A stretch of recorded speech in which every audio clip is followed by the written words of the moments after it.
Stephen Akana, brand manager for Code Vein. What are we doing here today? We are checking out the tutorial in Code Vein to see a little bit about some of the gameplay nuance and the blood codes that you're able to switch. Gotcha. Blood codes in Code Vein, it's basically like your character class. With Code Vein, you can switch your character class at any time. If you hit a difficulty wall, you can go ahead, open up your palette to be able to switch different blood codes. And each of those different blood codes has different attributes that will affect your main character. Switching the blood code also switches the types of gifts you have. Can you kind of go into what the gifts do and how they help you out in battle? Gifts are like your spells and tactics, so you can use them as different types of attacks towards your enemies. There's buffs that you can have that will affect you and your partner character. There's resurrection that you can have, which is probably one of the most clutch gifts that are out there, because if your partner ends up dying, you can resurrect them on the spot within a small window, and vice versa.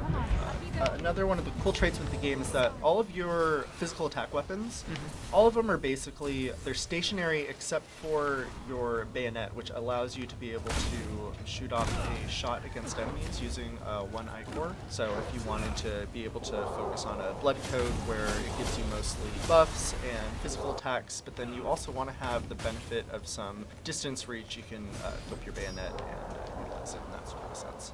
It's a great ranged weapon, but it also doesn't have that much attack damage, so you have to think about that balance of if you're going to be utilizing that weapon, that if you want to pop off a couple shots and then run in and start slashing at people, that you need to be mindful that you're not going to have as much power as, say, a one-handed or two-handed sword. Yeah, it makes sense to like swap it out, to, like take a few shots and then swap out to something heavier. Can you talk a little bit more about the gifts? I noticed we just recently used a bloodshot gift. What is that used for?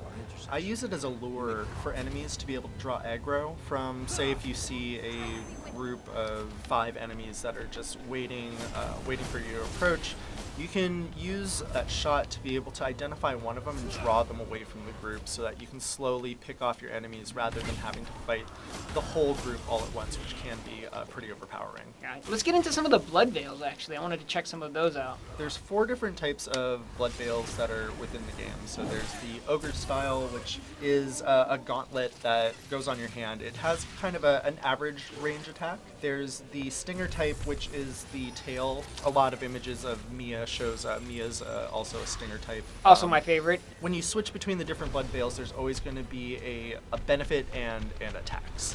Hound blood veils are very strong, but you need to be really close range to your enemies to be able to utilize it.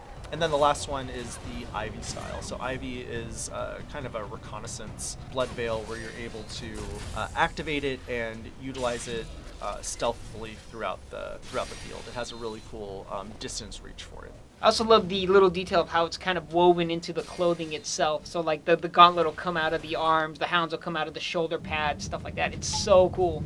There you go. That was Steven, the brand manager for Code Vein. The game is coming out on PlayStation 4, Xbox One, and PC on September 27th. Make sure you guys check it out. There's still a lot more to this that we haven't shown. We're very excited for you to see more. And until next time, take care.